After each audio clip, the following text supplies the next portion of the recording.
Voltamos com o Metrópole Debate em sua última etapa. O nosso telespectador Lima, do Pan-Americano, ele disse que tem 30 anos de carteira assinada e passou entre 3 e 4 meses desempregado sem pagar a Previdência Social. E quer saber, professor Paulo Bacelar, se esse período vai contar ou não para a aposentadoria dele.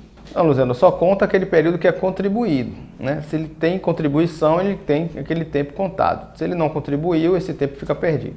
Professor Paulo Bacelar, nossa telespectadora Mari de Messejana, ela disse que o pai era servidor estadual e entrou com um pedido de aposentadoria, mas faleceu em 1996 antes do benefício ser concedido. Hoje, a mãe da Mari recebe uma pensão do pai. E ela pergunta, eu sou de 1973, quero saber se tenho direito também a receber uma pensão deixada pelo meu pai. Olha, Luciano, eu tenho que ver a legislação da época em que houve o óbito. 1996. Em 96 já era depois da nossa Constituição Federal. Constituição. Então ela teria que ter pelo menos de 21 anos para poder requerer. Como ela hoje já não tem menos de 21 anos, hoje ela não poderia pedir essa pensão.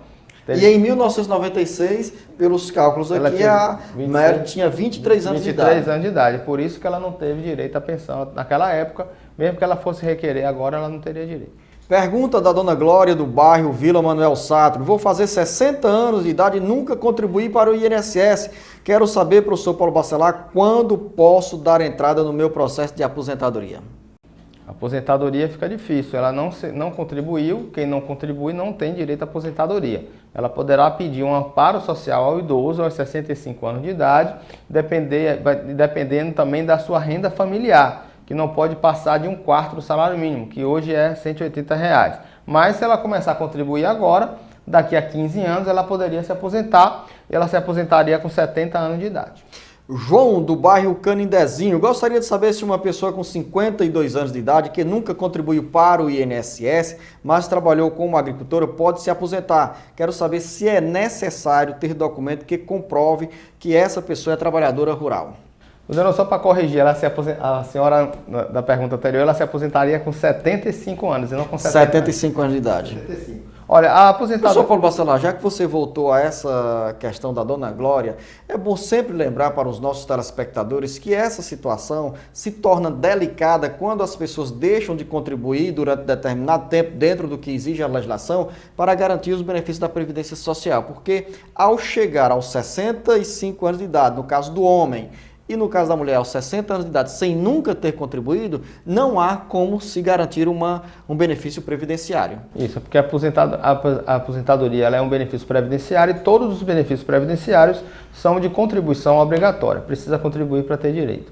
E a questão da aposentadoria rural, ela tem que estar contribuindo durante 15 anos, não contribuindo, mas exercendo atividade rural durante 15 anos, até a idade de 55 anos de idade, no caso mulher, e até os 60 anos de idade, no caso homem.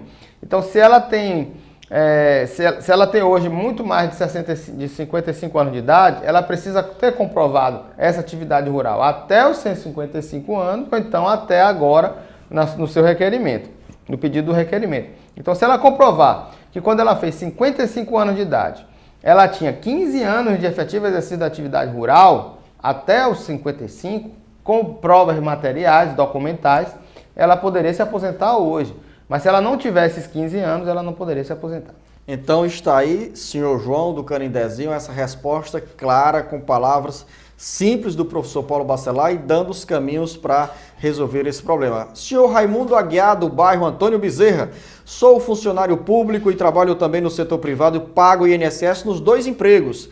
Quero saber se ao completar 65 anos de idade e pedir mini aposentadoria, vou receber dos 2 locais para os quais ou através dos quais contribuo para o INSS. Olha, cada um regime tem a sua regra. No regime próprio de Previdência, tem 65 anos de idade com 35 anos de contribuição. 30 anos de contribuição vai depender muito da lei que rege o regime próprio. No regime geral, 65 anos de idade com pelo menos 15 anos de contribuição. Então, se ele já tem implementado as condições nos 2 regimes, ele vai ter as 2 aposentadorias.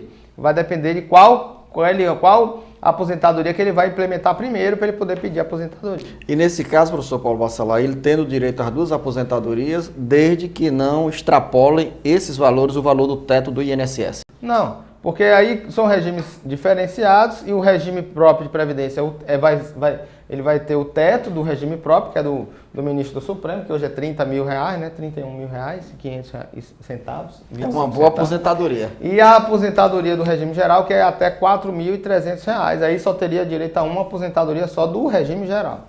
O Wilson Martins de Souza, de Fortaleza, ele quer saber se quem recebe acima de R$ 1.400 tem mesmo que recolher 11% para o INSS. E também tem outra pergunta: mecânico que trabalha com caminhões, diesel, ônibus, tem direito à insalubridade?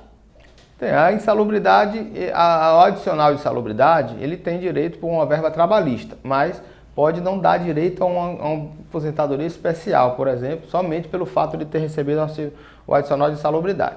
E a aposentadoria... Quanto ao percentual de desconto? O percentual do desconto ele varia entre 8% e 11%. Ele pode ser 8%, pode ser 9%, pode ser 11%. Isso para o empregado e para o empregado doméstico, que ele varia. E esse de R$ 1.400, eu não tenho de cabeça aqui os limites, mas se eu não me engano, de R$ 1.400 é 8%. Então vai até R$ 1.100 o valor de 8%. De 1.000 e pouco a 2.000 e pouco vai ser 9%. Então, na minha opinião, ele deve pagar 9% em vez de 11%. E aí, acima de 2.000 até 4.300 seria o valor de 11%.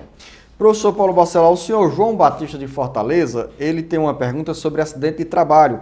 Qual é o valor que a pessoa recebe em relação ao percentual do salário? Auxílio doença, não importa se ele for acidente de trabalho ou não, ele é 91% da média de contribuições desde julho de 94 até a data do início do benefício de auxílio doença. Então ele vai fazer uma média e dessa média vai se aplicar um fator de 91% dessa média. Então tanto o auxílio doença acidentário, que é por um acidente de trabalho, ou por um auxílio doença previdenciário, quando não é acidente de trabalho, ele vai ser o mesmo valor, 91% da média de contribuição. Professor Paulo Bacelar, nossa telespectadora, Dona Maria de Fátima, faz uma pergunta sobre a relação com empregados domésticos que serve para muitos patrões. Ela diz o seguinte: gostaria de saber se caso eu contrate uma empregada doméstica durante 3 dias, por somente 4 horas diárias, geraria vínculo empregatício. Essa discussão aqui a gente já teve bastante. Eu tenho algumas ações trabalhistas de empregado doméstico e eu sempre falo o seguinte: a empregada doméstica ela é pelo artigo 1º da Lei 5859 de 72, 5889 de 72. Essa lei diz o seguinte, que a atividade da empregada doméstica ela tem que ser uma pessoa física que tem que fazer atividade para uma pessoa física ou pessoa da família, ou trabalhar para a família de forma contínua. Então essa questão de continuidade é que se discute na jurisprudência, porque não existe uma lei, uma regra de quantos dias na semana é empregado doméstico e quando é diarista. Não existe isso. O que vai se falar é da continuidade. Então se você tem 2 dias na semana que vai toda terça e quinta, ela é contínua. Se são 3 dias, se são 2 dias, se é 1 dia, não importa, ela é uma continuidade. Então se você vai sempre naquele dia, forma uma continuidade e aí você forma o vínculo de empregado doméstico. Nesse caso aqui, Dona Maria de Fátima, está caracterizado, professor Paulo Bacelar, o vínculo empregatício com 3 dias por semana, 4 horas por dia. E aí a questão das 4 horas por dia vai depender, vai interferir aí no salário que vai ser pago. E ele vai pagar proporcional, lógico. Se ela não trabalha 8 horas por dia, ela pode pagar menos do que o valor do salário mínimo, porque o salário mínimo é para quem trabalha até 8 horas por dia. Ela pode fazer uma proporcionalidade e assinar na carteira um valor menor do que o salário mínimo, porque ele é proporcional aos dias da semana. Professor Paulo Bacelar, estamos encerrando mais uma edição do Metrópole Debate. Agradecer a você, telespectador. Sobraram muitas perguntas. Você que não teve a sua dúvida esclarecida pelo professor Paulo Bacelar, vai tê-la esclarecida na próxima edição do Metrópole Debate. Muito obrigado, um grande abraço. Até o nosso próximo encontro, professor Paulo Bacelar. Obrigado a todos vocês que sempre confiam na gente.